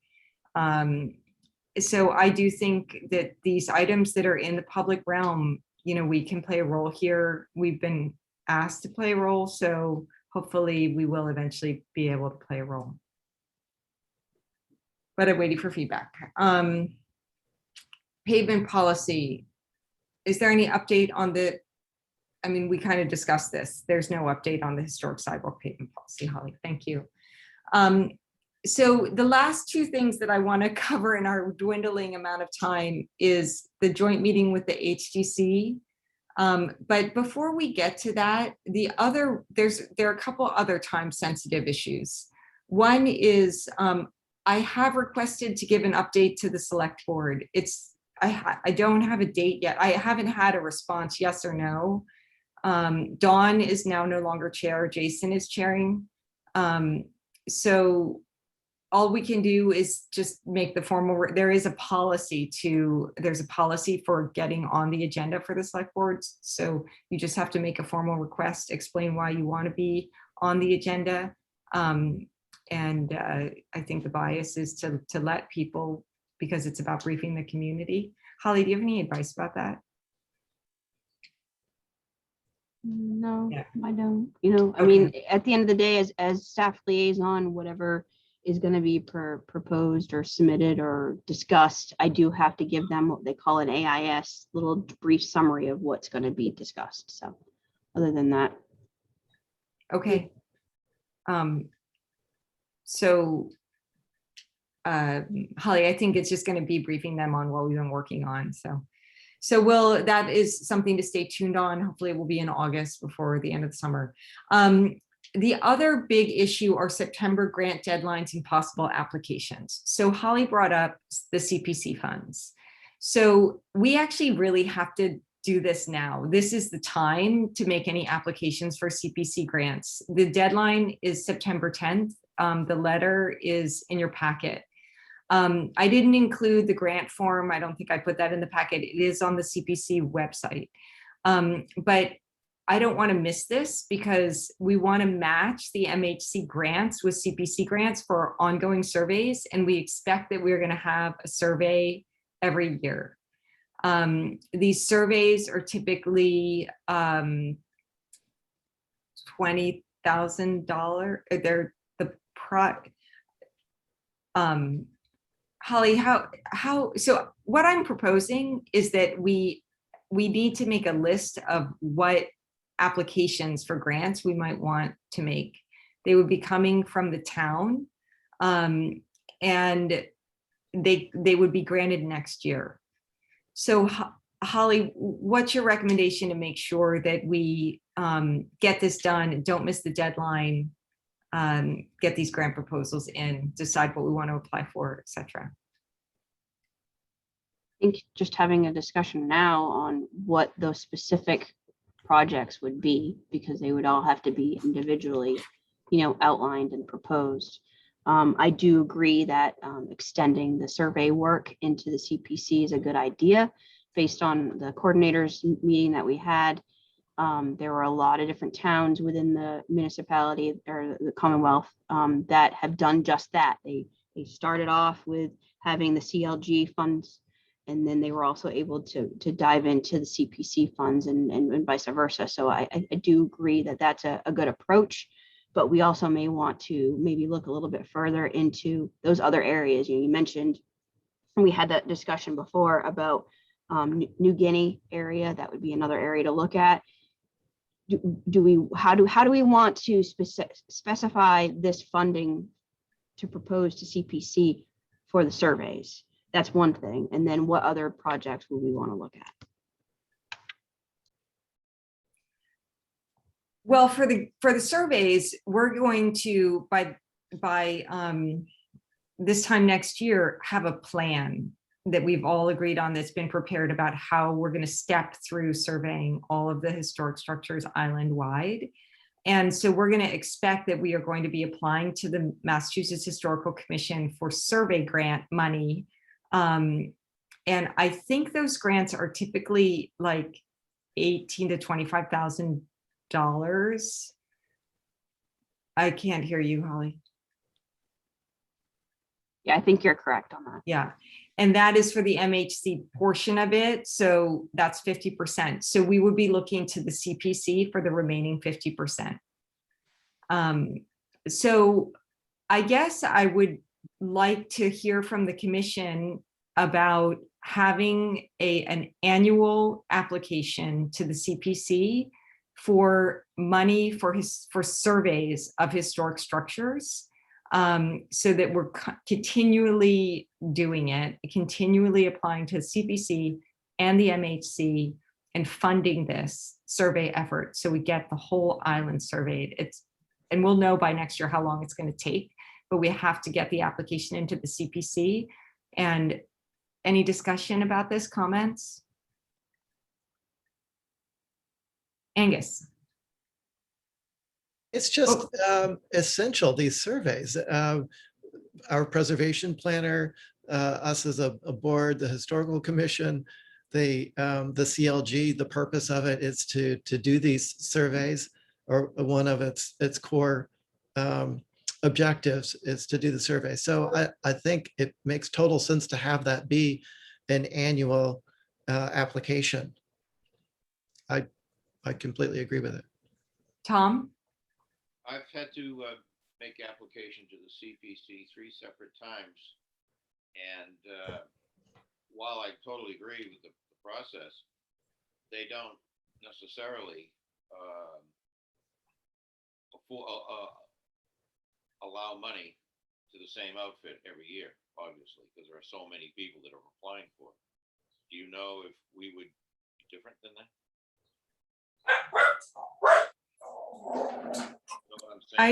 I don't know, and we don't have Dawn on the line anymore. Holly, have you made applications to the CPC before? Or do you have a comment about that?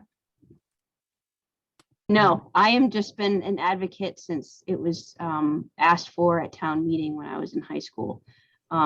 So I've been an advocate since the beginning, but no, I have not had the opportunity to do that yet.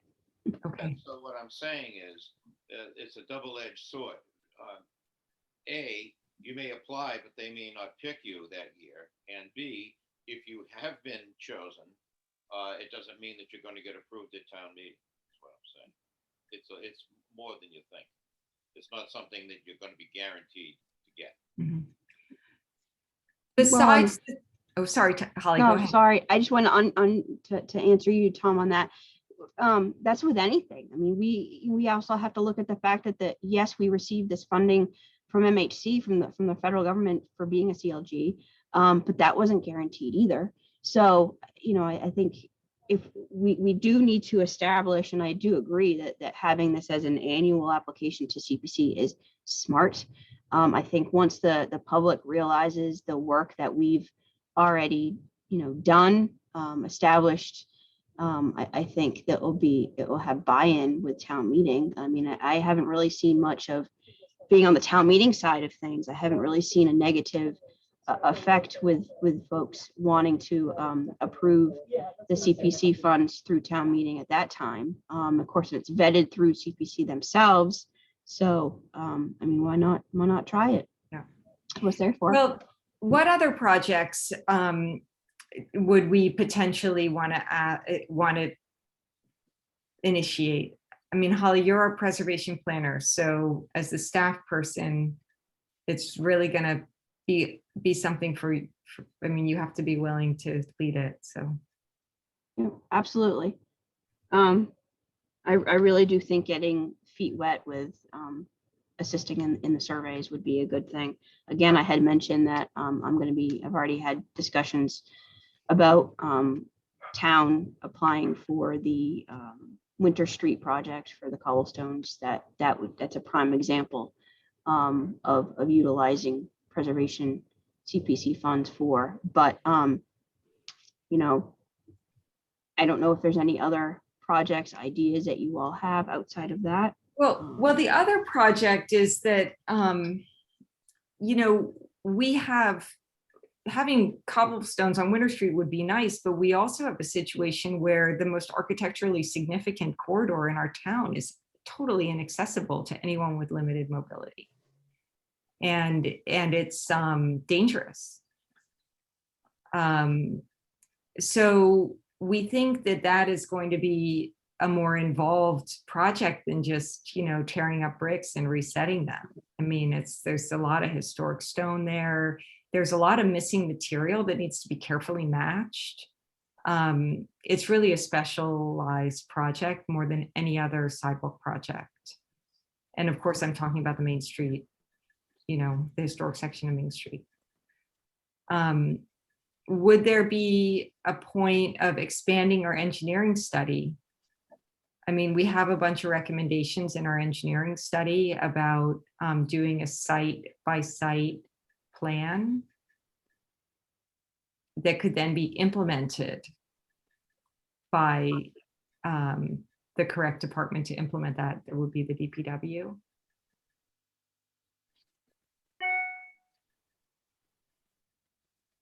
Well, in my mind, I mean, the engineering plan, that's all very, that sounds like that's another admirable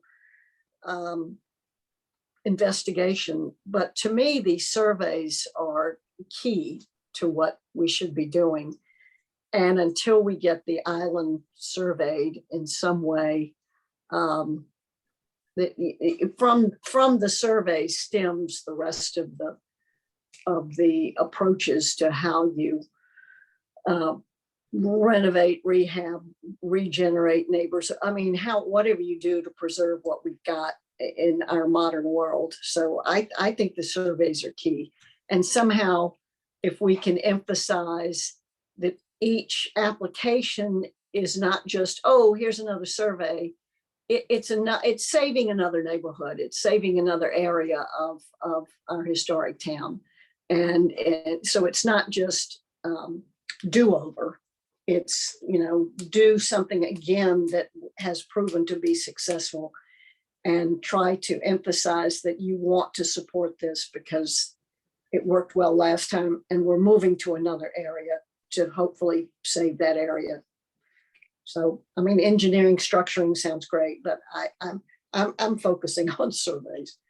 Well, I think surveys certainly have to be done, but I mean, the town has stepped up with, we're asking the town to spend $40,000 on, well, this year we're asking the town put a budget of $50,000. We have $50,000 in our budget. And they did that really without us even asking. It was a reduction from $100,000 for plans that the town allocated. So at this point, we should really be talking about how to spend the extra $24,000, because it's $24,000 is the match for the surveys that we're doing this year. So we have the remainder unspent.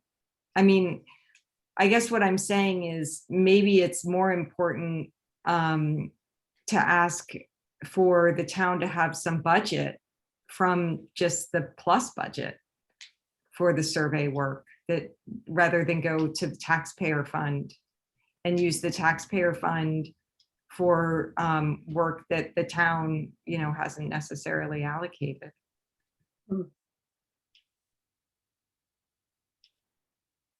I'd recommend the CPC approach first.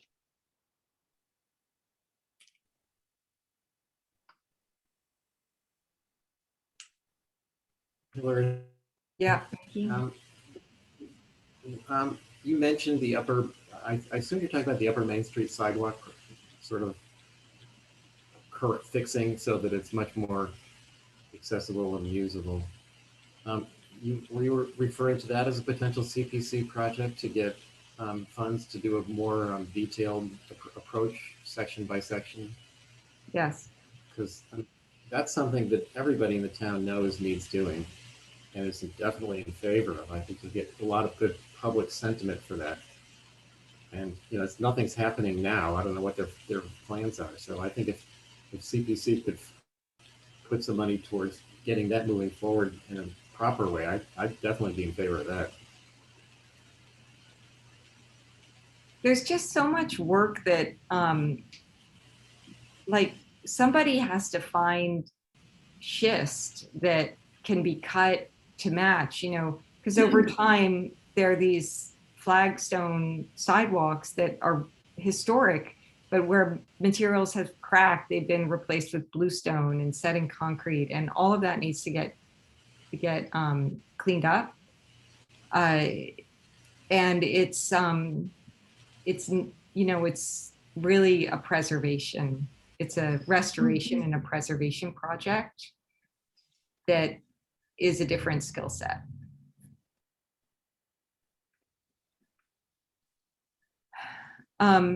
Well, I think this is a longer discussion. We do have to keep our eye on the September 10th deadline for the grant. And so can I suggest that we might, get a group together to think about this and make some recommendations on August 20th. There's a lot of work that needs to be done, so I think we need to make it happen. Would anyone like to volunteer for that? Mickey, thank you. Georgia, do you have time to volunteer to work on the CPC grant and make a recommendation to our committee on the 20th? I'm just looking at my calendar, and I think I have a medical conflict on the 20th, Hillary. I'm sorry, the 19th and 20th, I'm going to be off island, and I'm not going to be available for a Zoom meeting. So even if you can't come to the meeting on the 20th, you could still work with a group. Yeah. Would you be willing to do that? Yeah, that would be great. So Holly, maybe Georgia and Mickey and I could consult with you about an approach for CPC applications. Okay.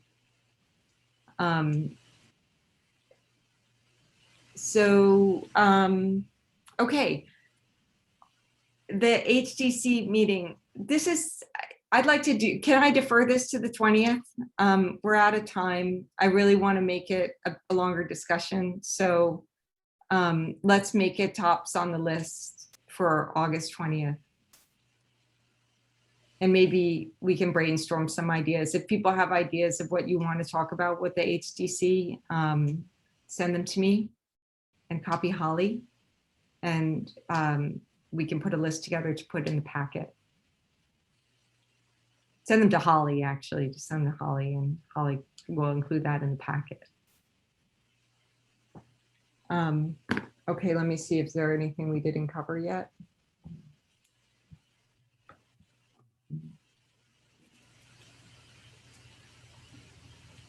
I think we covered everything. Any other discussion? I move we adjourn. Okay, thank you, Tom. A second? Second. Thank you, Georgia. All right, everyone, thanks for coming. We are adjourned. See you Take all care. later. Thank you. Weekend. Bye-bye. Thanks, everybody.